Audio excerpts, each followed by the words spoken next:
नमस्कार दोस्तों, स्वागत है आपका अपने चैनल हिंदू पर टीवी पर। दोस्तों, आप सभी को सावन की बहुत शुभकामनाएं। भोलेनाथ आप सभी की मनोकामनाओं को पूरी करे। दोस्तों, मैं आज आपको सावन महात्म्य का तीसरा अध्याय सुनाने जा रही हूँ। वीडियो को शुरू करने से पहले वीडियो को लाइक करें और चैनल को सब्सक्राइब करें। सावन महात्म्य का तीसरा अध्याय।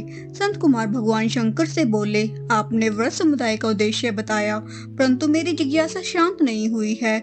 आप विस्तार पूर्वक इन व्रतों को बताने की कृपा करें।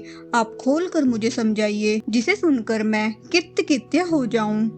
संत कुमार की प्रार्थना पर भगवान महादेव बोले, जो भक्त श्रावण मास को नक्त व्रत कर व्यतीत करता है, वह संपूर्ण वर्ष इस नक्त व्रत का फल भोगता रहता है। दिन की समाप्ति से 3 घंटे पहले रात्रि भोजन को नक्त व्रत कहा जाता है।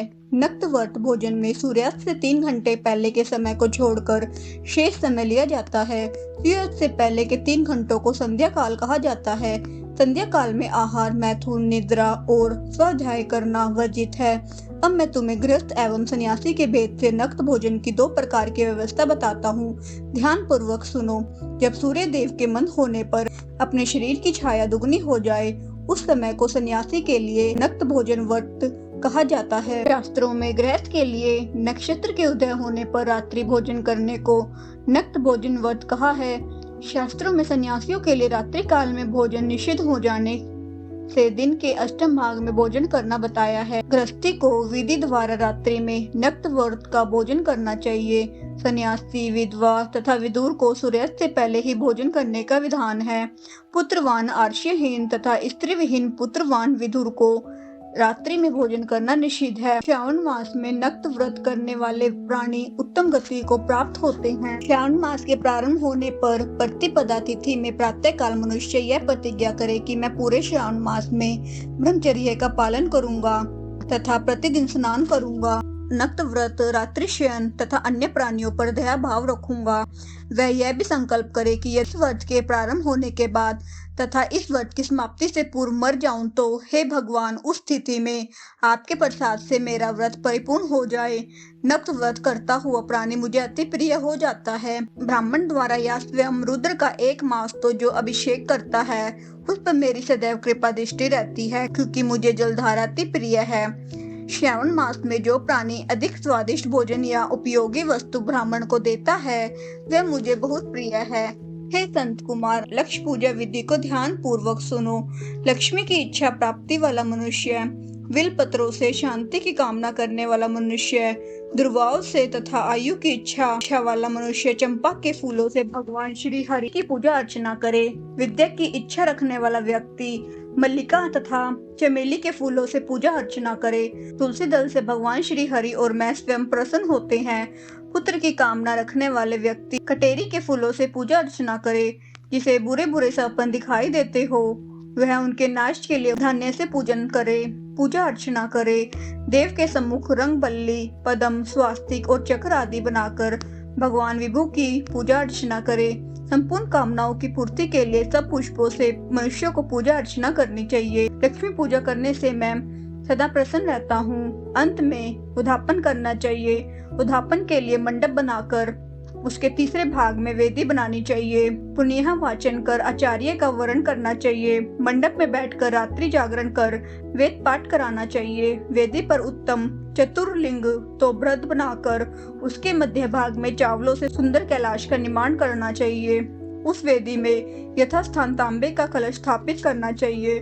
उसमें पंच पल्लव तथा सूक्ष्म वस्त्र रखने चाहिए। उसमें भगवान शंकर के स्वर्ण की मूर्ति को पंचामृत से स्नान कराकर स्थापित कर अर्चना करे। नैवेद्य युक्त धूप, दीप, गीत, वाद्य, नृत्य तथा वेद शास्त्र पुराण द्वारा रात में जागरण करना चाहिए तथा प्रातःकाल होने पर स्नान करना चाहिए। पवित्र शास्त्र युक्त विधान से वेदी बनानी चाहिए। तिल, घी, पायस, मूल मंत्र, गायत्री, शिव सहस्त्र नाम से हवन करना चाहिए। जिस मंत्र से पूजन किया जाता है, उसी मंत्र से हवन करना चाहिए। खांड, घी, चावल से हवन करना चाहिए। हवन समाप्ति पर पूर्णाहुति देनी चाहिए।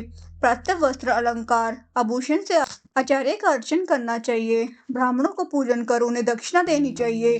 जिन मंत्रों से भगवान की शिव की लक्ष्य पूजा की है, उन चीजों का दान करना होता है। स्वर्ण निमित्त भगवान शंकर की मूर्ति का अर्चन करे। यदि 1 महीने तक दीपक जलाया हो तो उसको दान भी देना चाहिए। संपूर्ण इच्छाओं की सिद्धि हेतु स्वर्ण की बाती, चांदी का निर्मित दीप बनवाकर उसमें गौ का घी भरकर दान देना चाहिए। ब्राह्मणों को भोजन कराकर दक्षिणा दे।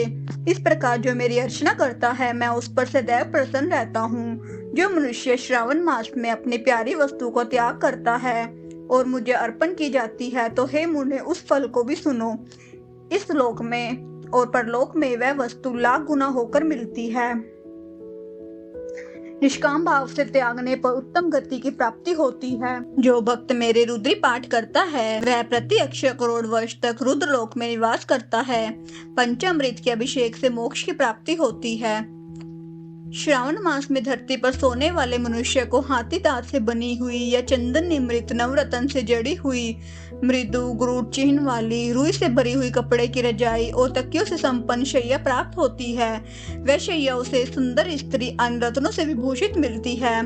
श्रावण मास में जो आदमी ब्रह्मचर्य का पालन करता है उसका वीर्य अत्यधिक पुष्ट हो जाता है।